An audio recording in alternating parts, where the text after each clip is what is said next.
ሕዝቡ የዘንባባ ዝንጣፊ ይዞ አሁን አድን ሆሳዕና ሆሳዕና በጌታ ስም የሚመጣ ንጉሥ የተባረከ ነው፣ በሰማይ ሰላም በአርያም ክብር አሉ።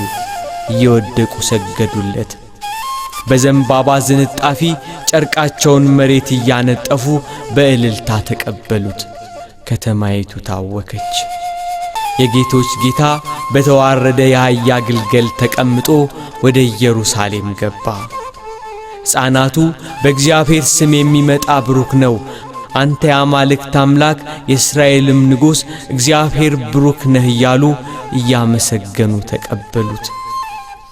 ከመድኃኒትነቱ የተነሣ ከቤቱ መሠረት ሳይናወጥ ከልዑል መንበሩ ወርዶ ጸጋና ኃይልን አሳየ። ሆሳዕና በአርያም ሆሳዕና በአርያም ሆሳዕና በአርያም